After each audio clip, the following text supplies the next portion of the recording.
আপনি বড় দলের সাধারণ সম্পাদক, কিন্তু কথাবার্তাটা বড় দলের সাধারণ সম্পাদকের মতোই আমাদের কাছে কোথায় যুদ্ধ করেছেন, কোন সেক্টরে যুদ্ধ করেছেন? 100 দিন উদযাপন হলো বাংলাদেশের মানুষের পকেটের টাকা চুরি করে বিদেশে পাচার করার 100 দিন উদযাপন। যদি মুক্তি না দেন, ইনশাল্লাহ সময় আসবে, ইতিহাস কথা বলে জিয়াউর রহমানের স্বাধীনতার ঘোষক, জিয়াউর রহমানের বহু গণতন্ত্রের প্রবক্তা। তাই আজকে আপনারা যতই তাল বাহানা করেন, যাতে আজকে একটি প্রতিবেশী দেশের উপর আস্থা রেখে আমার দেশের মানুষের মানবাধিকার হরণ করবেন, গণতন্ত্র হত্যা করবেন, আইন শৃঙ্খলা বাহিনীকে ব্যবহার করে বিএনপিকে বিচ্ছিন্ন করবেন, এটা হতে দেওয়া যাবে না। আপনারা মনে করেন না 2024 সালের 7 জানুয়ারি নির্বাচনে আপনারা জোর দখল করে সংসদ দখল করে 100 দিনের আজকে উদাহরণ আপনাদের দিতে চাই। 100 দিন পালন করেছেন, উদযাপন করেছেন। এই 100 দিন উদযাপন হলো বাংলাদেশের মানুষের পকেটের টাকা চুরি করে বিদেশে পাচার করার 100 দিন উদযাপন। আমি বলতে চাই, ভারতীয় পণ্য বর্জনের এই আন্দোলন চলছেই চলবে, কারণ আমরা আপনাদের বিরোধী নয়, আমরা আপনাদের সরকার। বাংলাদেশে মাদক গরিব মানুষও ভারতে আছেন, গণতন্ত্রকামী মানুষও ভারতে আছেন। আজকে তাদের জন্য আমরা তাদেরকে সমর্থন করি। এই দেশে গণতন্ত্রকে গলা টিপে হত্যা করার সহযোগী আপনারা, তাই আপনাদেরকে আমরা বলি না আপনাদের পণ্য, আপনাদের অত্যাচারের বিরোধিতা আমরা করতেই থাকবো যতদিন না পর্যন্ত বাংলাদেশ এই ভারতীয় অগ্রাসন থেকে মুক্ত না হবে। আজকে তাই সরকারকে বলতেছে, দয়া করেন, অনুগ্রহ করেন, আর এইসব কথা বলে বিএনপিকে নিচ্ছিন্ন করতে পারবেন না। বিএনপি বসে থাকবে না, কোনো সমাজ যুদ্ধে পিছিয়ে আসতে হবে।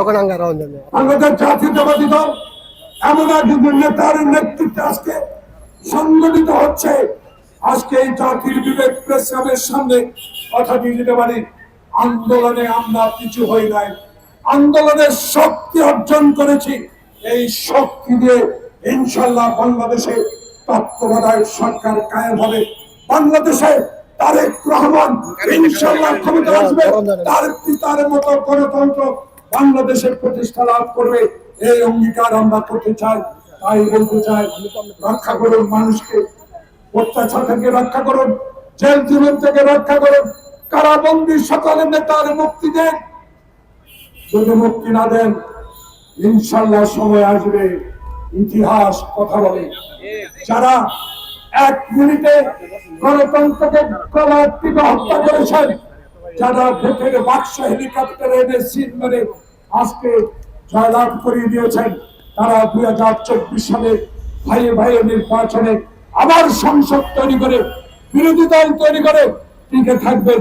আমি রাজনৈতিক কর্মী হিসাবে, একজন মুক্তিযুদ্ধ হিসাবে এটা বিশ্বাস করি না। জয় অবশ্যই বাংলাদেশের হবে, বাংলাদেশের নিরীহ মানুষের হবে, যার নেতৃত্ব দিবেন তারেক রহমান। আমাদের কাছে কোথায় যুদ্ধ করেছেন, কোন সেক্টরে যুদ্ধ করেছেন, নামটা বলেন।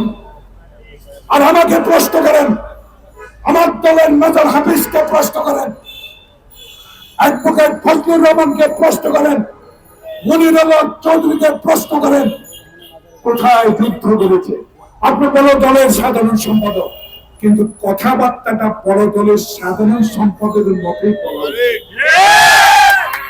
ভদ্রকের মুখ থেকে এইরকম অবৈধ কোনো কথা বের হবে না। আপনি মির্জা ফখরুলকে জাতির কাছে ক্ষমা চেতে বলেন, সবাই বেশি নাই অবাইদের কাদের ভার। একটা গান শুনেছি, তলে তলে আপনার দেখা, এখন আপনার দলের মধ্যে কথা শুরু হয়েছে। এই কথা নিরসন করবে বাংলাদেশ জাতীয়তাবাদী দল। প্রস্তুতি নিচ্ছে ছাত্র দল, যুব দল, স্বেচ্ছাসেবক দল, মহিলা দল।